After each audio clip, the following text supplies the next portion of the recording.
50 strangers in bikinis staring at an empty concrete hole. That was my revenge. This HOA Karen didn't ask to use my pool. She marched onto my property and announced she was taking it over for her son's party. No permission, no discussion, just, "I'll need your pool next Saturday for 50 guests." She even sent invitations with my address before I said yes. So I made sure she got exactly what she deserved, a pool with no water. When she called 911 screaming about sabotage, that's when her power trip spectacularly backfired. Comment below where you're watching from. You won't believe what happens next. My name is Leo, and I'm a 35-year-old architect who moved to this supposedly peaceful suburban neighborhood 2 years ago. After saving every penny for nearly a decade, I finally achieved my dream of owning a house with a beautiful backyard pool. It wasn't just any pool, it was my sanctuary. My pride and joy, complete with crystal clear water and, yes, a pink inflatable unicorn float named Sparkles that I absolutely adored. Little did I know that this pool would become the center of the most ridiculous neighborhood drama you've ever heard. The neighborhood seemed perfect at first. Tree-lined streets, well-maintained, lawns, friendly waves from neighbors. But there was one thing I didn't fully understand when I moved in: the Homeowners Association, or HOA for short.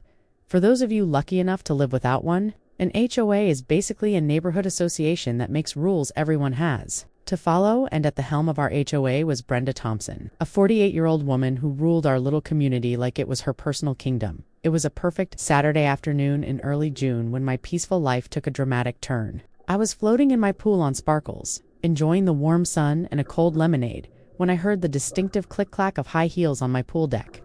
Looking up, I saw Brenda Thompson standing there in what appeared to be a designer Chanel suit that had definitely seen better days. The fabric was slightly worn at the edges, and the color had faded from what must have been a vibrant pink to a tired salmon.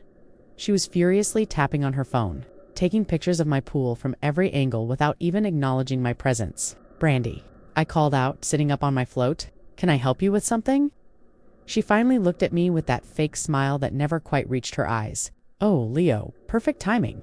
I'm just documenting your gorgeous pool for the community newsletter. Such a beautiful addition to our neighborhood." Her compliment felt as genuine as a $3 bill, but I thanked her anyway. That's when she dropped the bomb. "Actually, I'm here to inform you that we'll be using your pool next Saturday for Chad's graduation party. We're expecting about 50 guests, and your pool is simply perfect for what we have in mind." I nearly fell off Sparkles. "I'm sorry, what?" Brenda's smile tightened as she continued scrolling through her phone. "Yes, next Saturday from 2 o'clock to 8 p.m. Don't worry, we'll handle all the setup. You won't have to lift a finger." The way she said it wasn't a request, it was a declaration.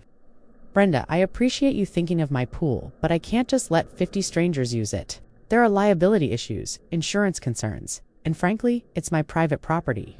Her son Chad, who had apparently been waiting by the gate, chose that moment to wander over.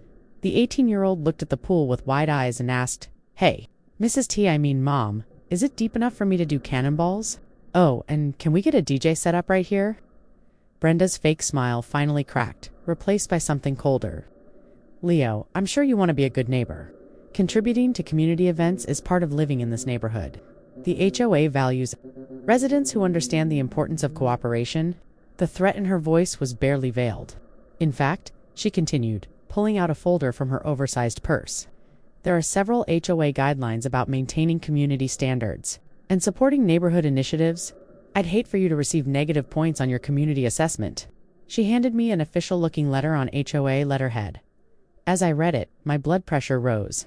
It was a friendly reminder about community participation, expectations, with vague threats about consequences for antisocial behavior. "This is ridiculous," I said, trying to keep my voice calm. "I bought this house and pay for this pool. I have every right to decide who uses it." Brenda's eyes narrowed. "Of course you do, Leo, but choices have consequences. Chad, come on, we need to prepare the announcement for the newsletter. Oh, and Leo, Mr. Morrison will be attending. You know, the CEO of Morrison Luxury Pools. He's considering investing in some community projects. It would be such a shame if he got the wrong impression about our neighborhood." As she click-clacked away, I heard her mutter to Chad, "The Johnson family was stubborn too. Where are they now?" That sent a chill down my spine. The Johnsons had lived 2 houses down until last year, when they suddenly sold and moved away. I'd always wondered why they left so abruptly. Chad looked back at me with an apologetic shrug before following his mother. Within an hour, I received an email from the HOA with an official notice about my lack of community spirit. My hands were shaking as I read it. This wasn't just about a pool party, this was a declaration of war. I stared at the letter, my heart pounding in my chest. Was she really serious about this? What do you think I should do? Give in or fight back? Comment below. The next morning, I woke up to find a bright yellow violation notice stuck to my front door. The fine, $100. For aesthetic violations regarding pool accessories that didn't meet community standards. I had to read it 3 times before it sank in. They were fining me for sparkles. My pink unicorn float was apparently an eyesore that violated Section 12.3 of the HOA guidelines regarding appropriate pool decor in visible areas. I picked up Sparkles from the pool deck and looked at his googly eyes. Are you really that ugly, buddy? I asked the inanimate float, feeling slightly ridiculous talking to it but too annoyed to care. I needed advice, and I knew exactly where to get it. Mr. Henderson. My 75-year-old neighbor was trimming his roses when I walked over with the violation. Notice his eyes lit up when he saw the yellow paper in my hand. Oh boy, finally some vitamin D, he exclaimed, rubbing his hands together. Drama, that is.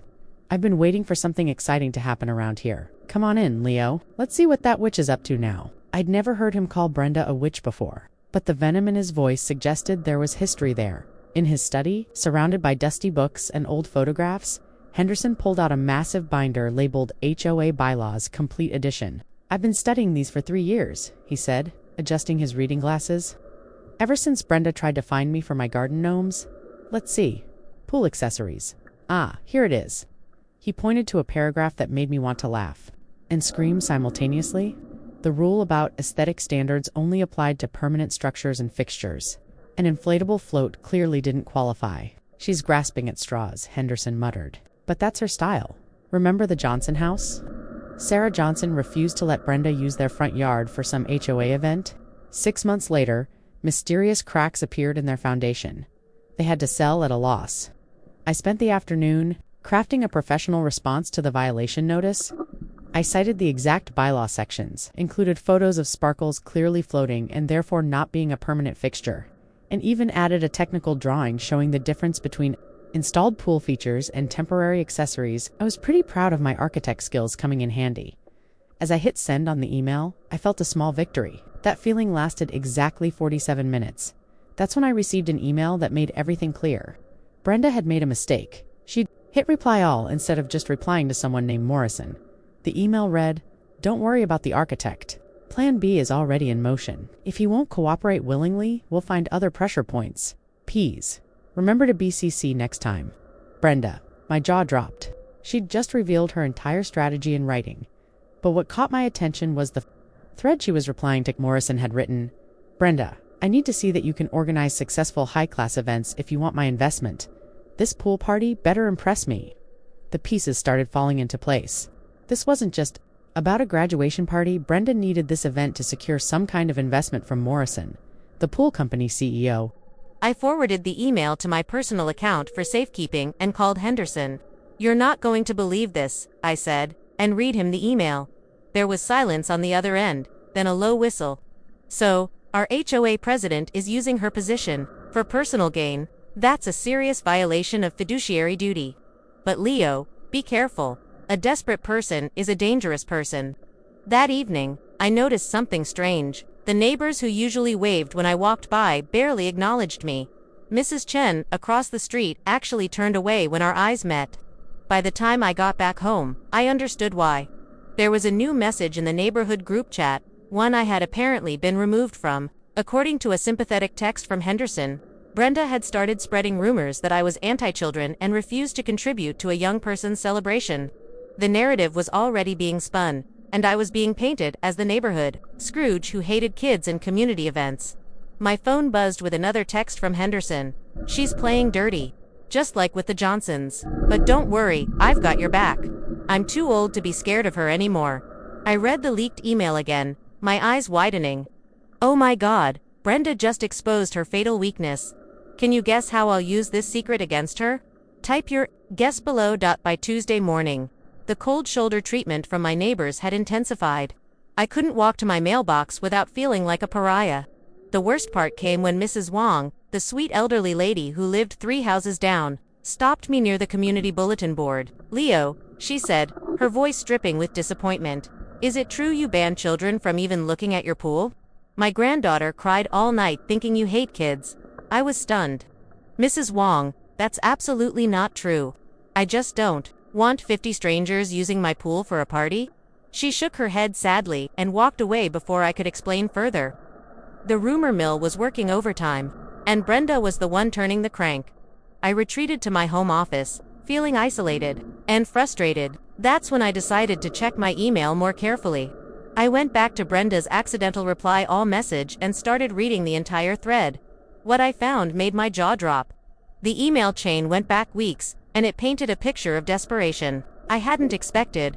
Morrison wasn't just any investor, he was Brenda's last hope. Her emails to him mentioned urgent financial restructuring, critical business debt, and, most tellingly, "I need $500,000 to save everything I've built."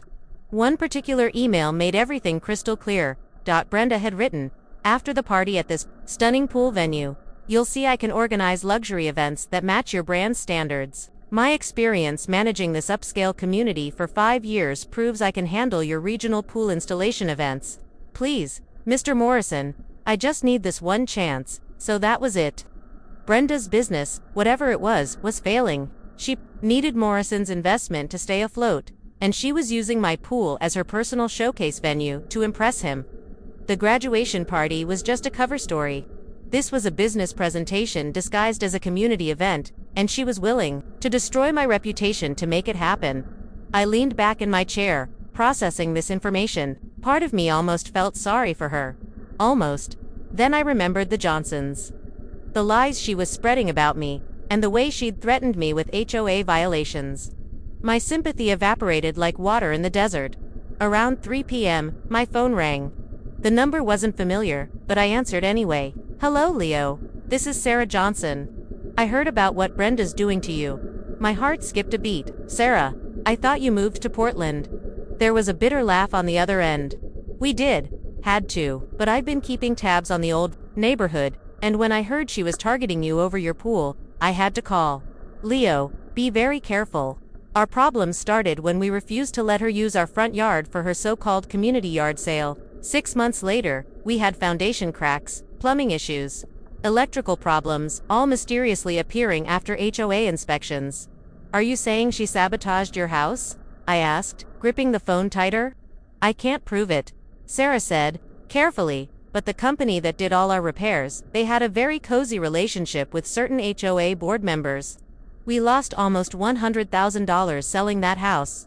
Don't let her do the same to you." After Sarah hung up, I sat in silence for a long moment. Then I noticed another email notification.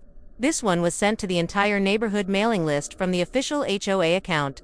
The subject line read, "Community Celebration at 247 Oak Street.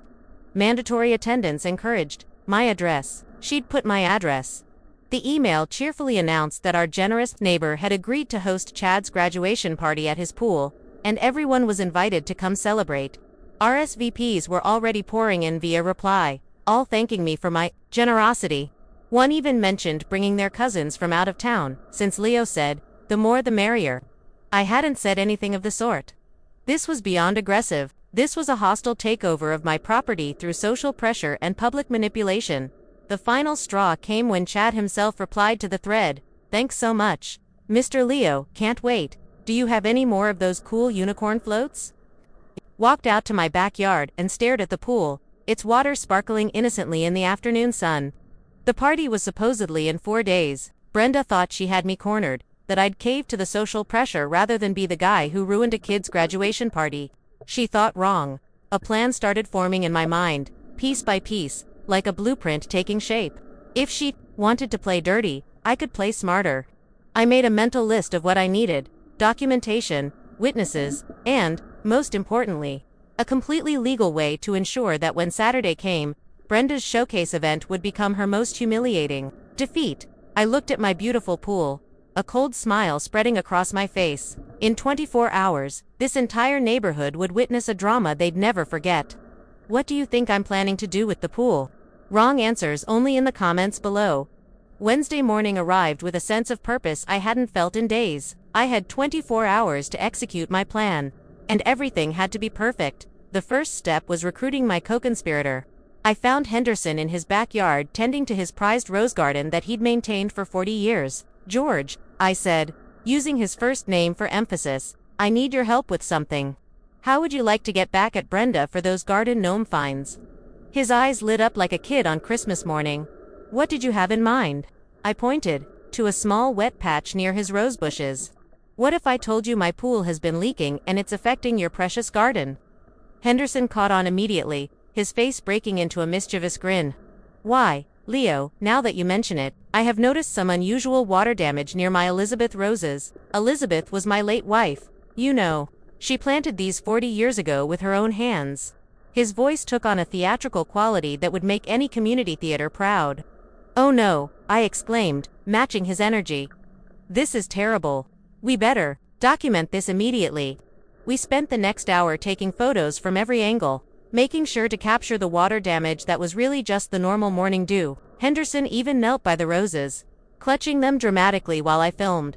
The next phase required official documentation. I called Prop Pool Services, the most reputable pool company in town. Notably not Morrison's company.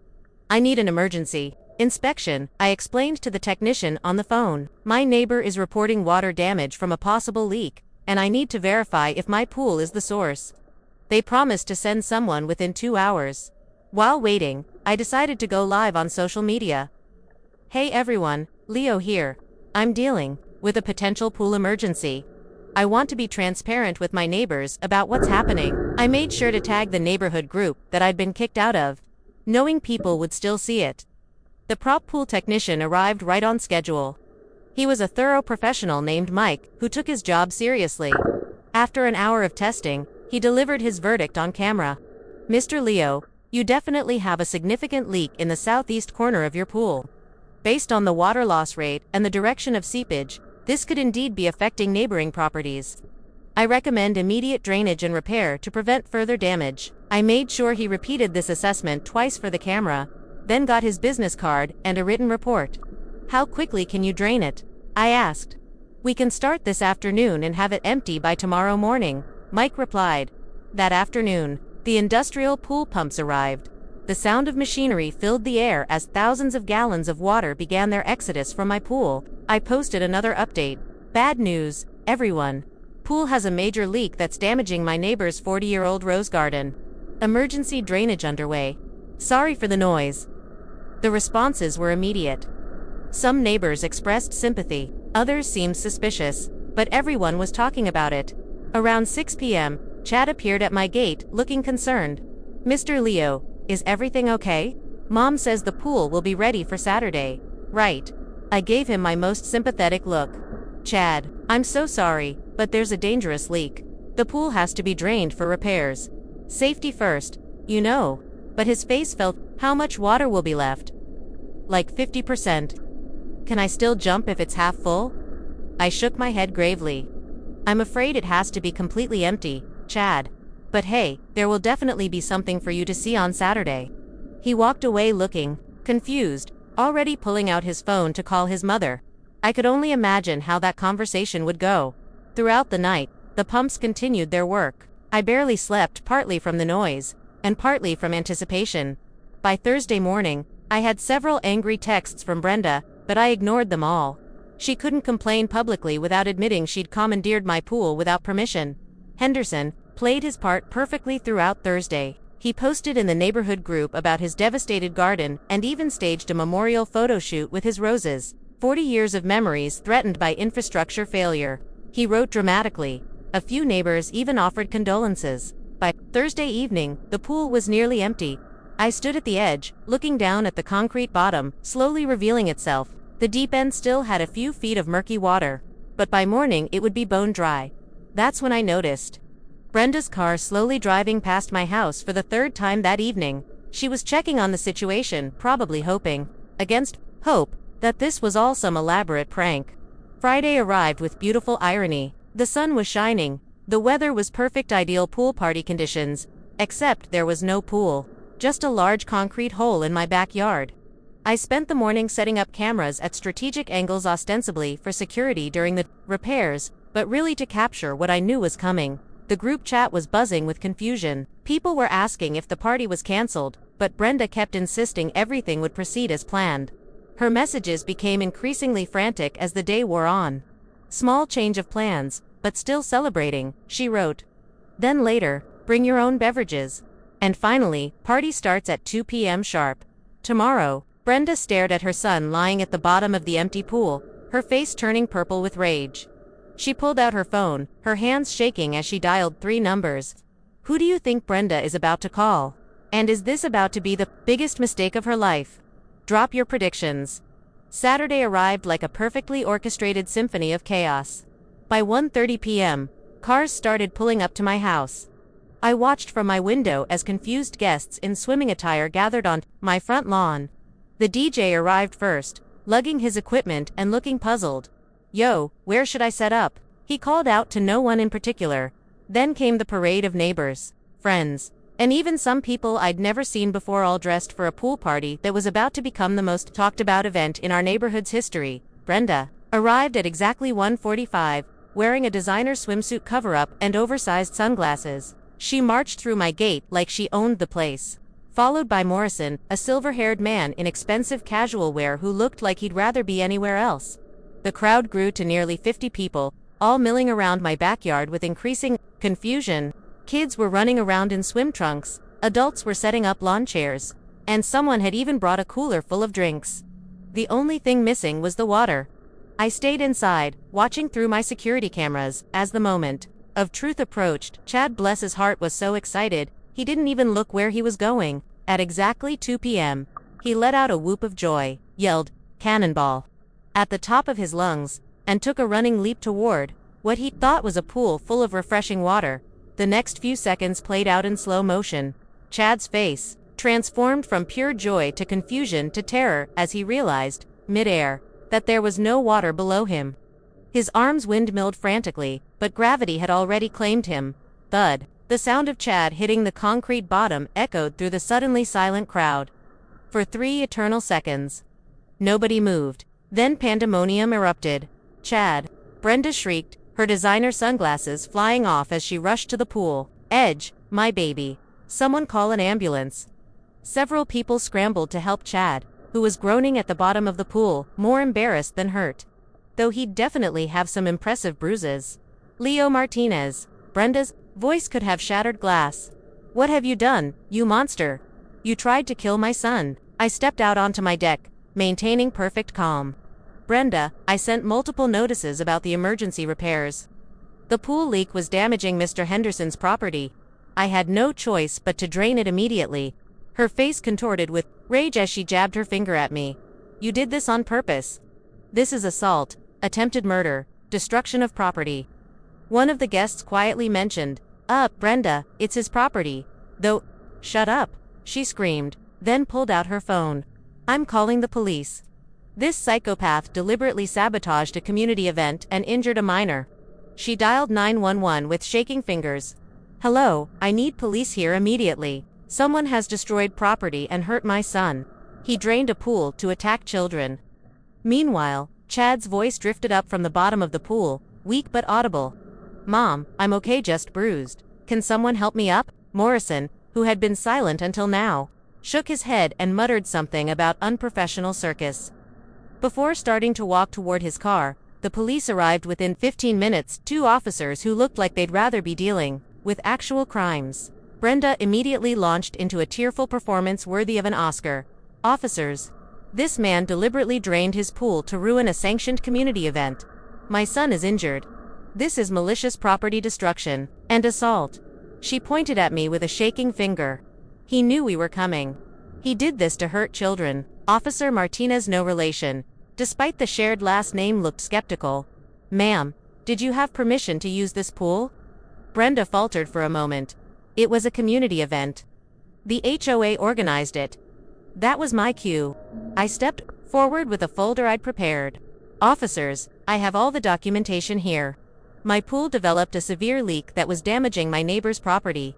Here's the inspection report from Pro Pool Services dated 2 days ago. Here's the work order for emergency drainage. And here's Mr. Henderson, whose garden was being affected. Henderson stepped forward, still in full dramatic mode. Officers, my rose garden 40 years my Elizabeth and I tended those roses. The water damage was devastating. He even managed to work up some tears. Officer Rodriguez, the second cop, reviewed the paperwork. This all seems to be in order.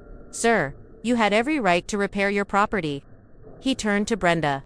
Ma'am, did Mr. Martinez give you written permission to use his pool? Brenda's mouth opened and closed like a fish. HEFA, HOA, community standards, she sputtered. That's not how property law works.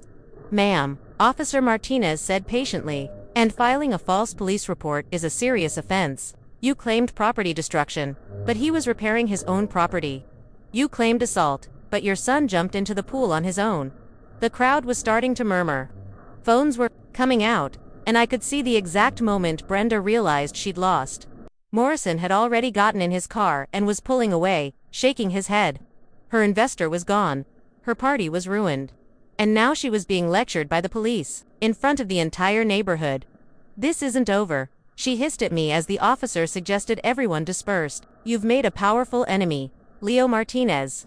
From the bottom of the pool, Chad's voice piped up again, now wrapped in towels and sporting some ice packs. Mom, did we lose? Does this mean no party?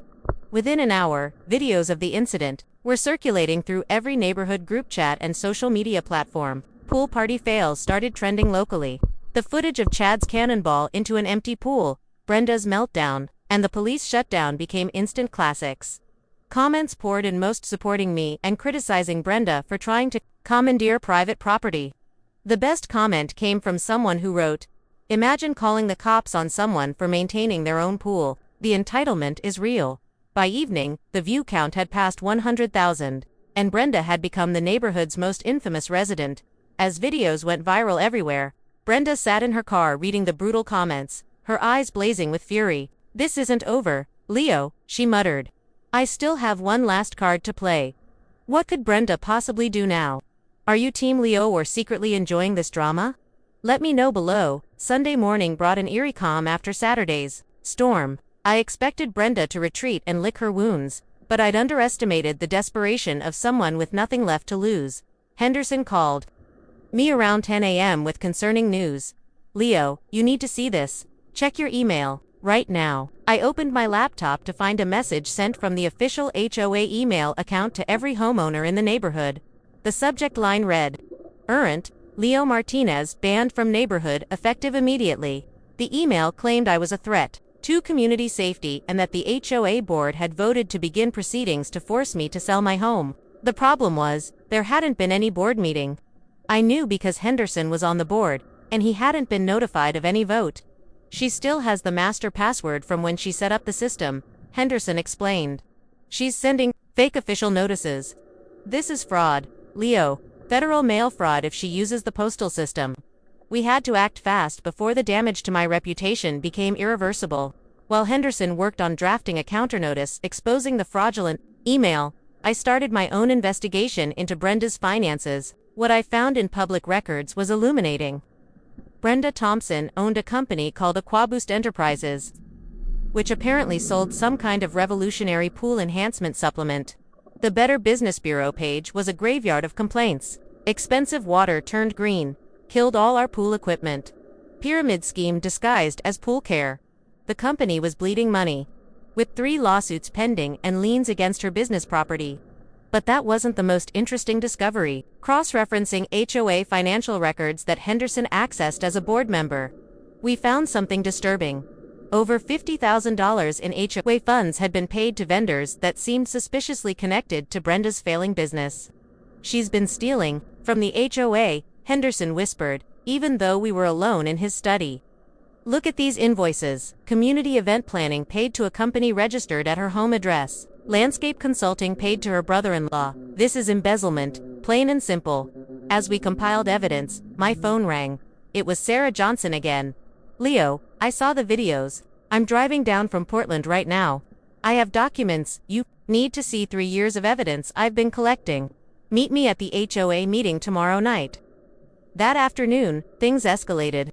Chad showed up at my door, still limping slightly from his concrete encounter. "Mr. Leo," he said quietly, looking around nervously.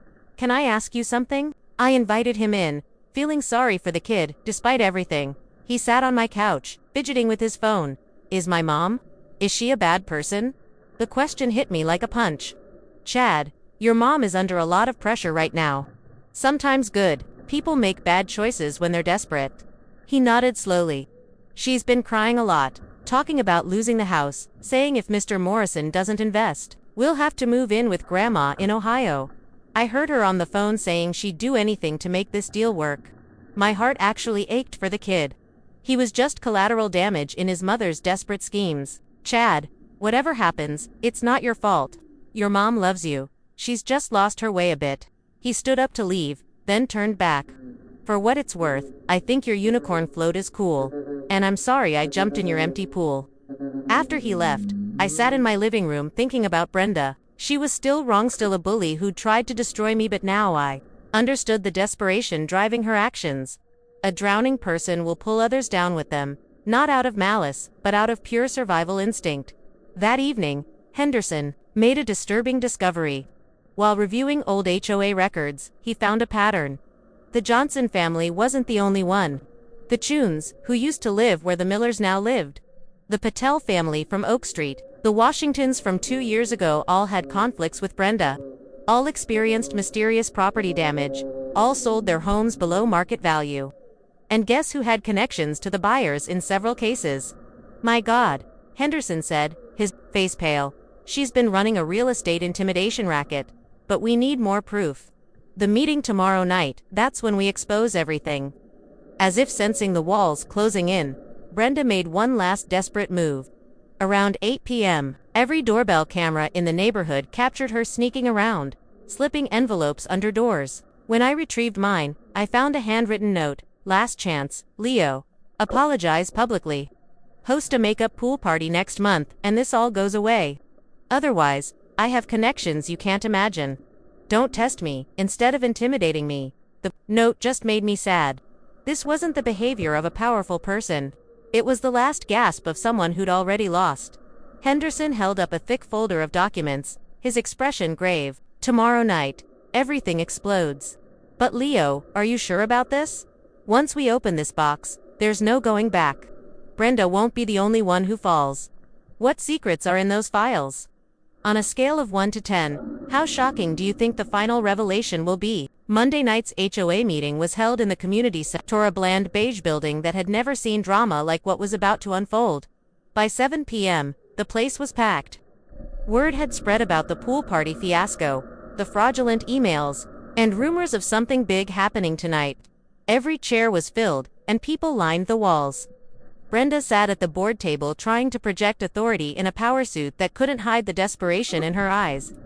Her fellow board members looked uncomfortable, clearly aware that something was off but unsure what was coming. I sat in the front row with Henderson on one side and an empty chair on the other. Waiting for Sarah Johnson. Brenda called the meeting to order with forced cheerfulness. "Thank you all for coming to our monthly meeting.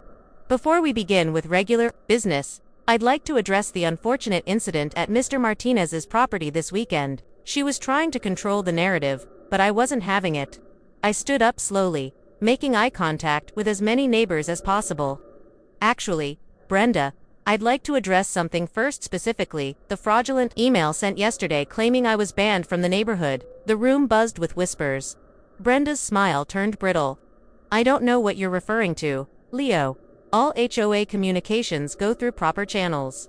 "Really?" I pulled out my phone and projected the email on the community center's screen. "Then why does this official HOA email show it was sent at a time when no board members were present?" "Mr. Henderson, were you consulted about any emergency vote?" Henderson stood up dramatically. "I was not. In fact, as a board member of 5 years, I can confirm no such vote took place. This email is fraudulent." The crowd's murmur grew louder. Brenda's co-board members were looking at her with shock and suspicion. "This is ridiculous," Brenda sputtered. "There must be some technical error. Let's move on to regular business." "Not so fast," I said, pulling up my laptop. "Let's talk about regular business, specifically Let's talk about where $50,000 of HOA funds have gone over the past 3 years. I clicked to the next slide, showing a spreadsheet of suspicious transactions payments to shell companies, inflated invoices for parties that never happened, consulting fees to relatives. Brenda, would you like to explain why your brother-in-law received $15,000 for landscape consulting when he lives in another state and has never set foot in our neighborhood? The room erupted.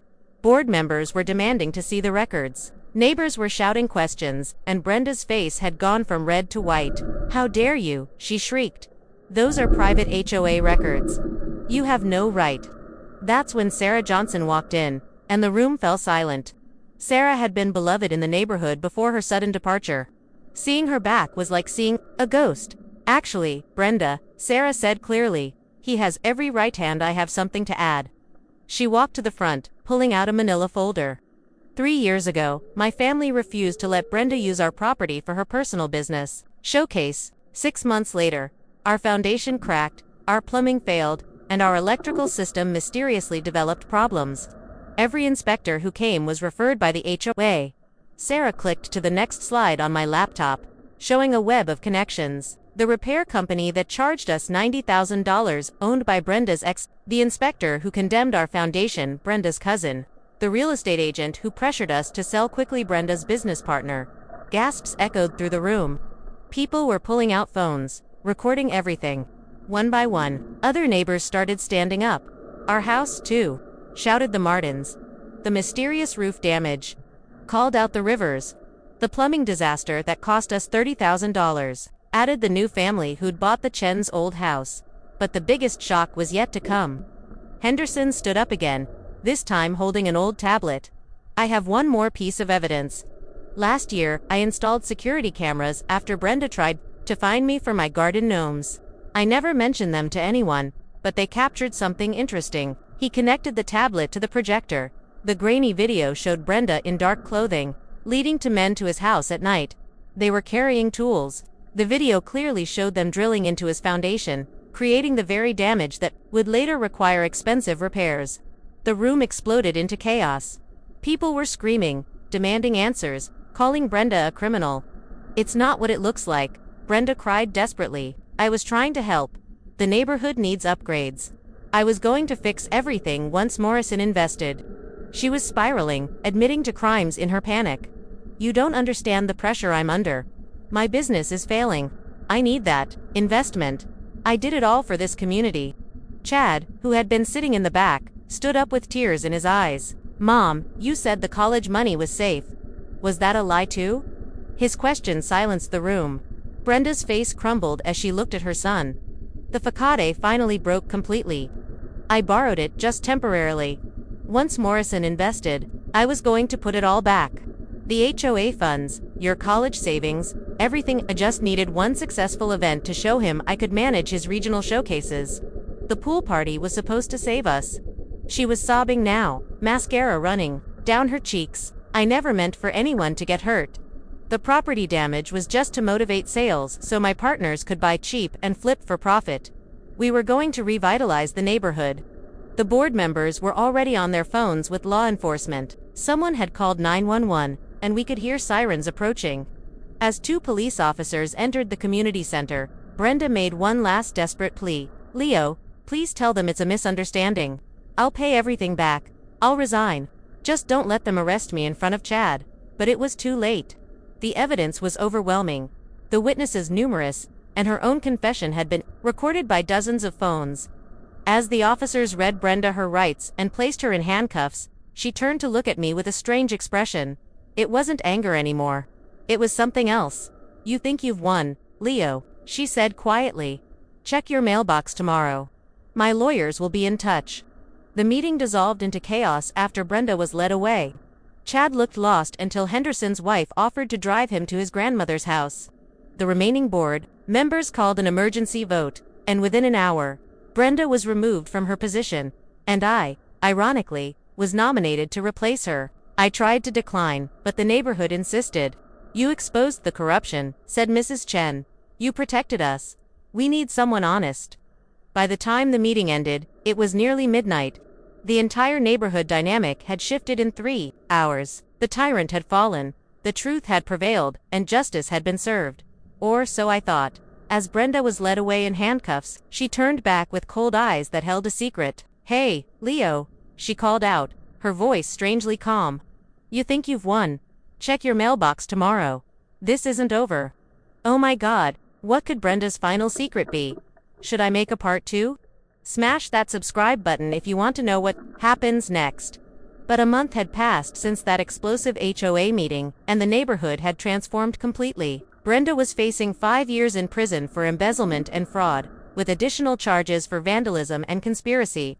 15 families had filed civil suits seeking damages for the property scams, and it looked like they'd recover most of their losses from insurance and seized assets. The local news had picked up the story, running segments about HOA corruption and the importance of financial oversight. Our little neighborhood drama had become a cautionary tale for communities everywhere, but the most satisfying part wasn't the justice, it was the healing that followed. The first official act of the new HOA board, with me reluctantly serving as president, was to dissolve about 90% of the ridiculous rules Brenda had implemented. The document went from 70 pages to 7, focusing only on actual safety and maintenance issues. The second act, effective immediately, I announced at our first meeting. All pool floats are beautiful and welcome in our community. The room erupted in laughter and applause as I held up Sparkles, who had become something of a neighborhood mascot. We even put him on the new HOA newsletter banner. Googly eyes and all. 3 weeks after the arrest, I hosted the pool party that Chad never got to have. But this time, it was a real community event. Everyone contributed something. Everyone was genuinely welcome, and most importantly, the pool was actually full of water. Chad attended with his grandmother, who'd taken custody while things got sorted out. He seemed more at peace, even managing to laugh when someone brought him a helmet as a joke gift for future cannonball attempts. When he finally did jump in, carefully checking for water first, the whole neighborhood cheered. The surprise came when I received a letter from prison. I'd been checking my mailbox nervously ever since Brenda's threat, expecting legal papers or some kind of revenge plot. Instead, I found a handwritten note in Brenda's distinctive script. "Leo, I know you won't believe this, but thank you. Prison has given me time to think, to get help, to understand how I lost myself into desperation. I'm getting therapy, taking accountability, and trying to make amends. Could I ask one favor? Let Chad know his college fund is safe. I had one insurance policy I never touched. It's in his name. Al, could I borrow a good lawyer recommendation?" That's a joke. I know my lawyer pool is as drained as your actual pool was. Take care of the neighborhood. Brenda and I sat by my pool that evening, watching the sunset reflect off the water while Sparkles bobbed peacefully nearby. Henderson wandered over with 2 beers, as had become our evening ritual. "You know," he said, settling into a lawn chair, "I haven't had this much vitamin D in years." Drama vitamins. That is, we clinked bottles and laughed.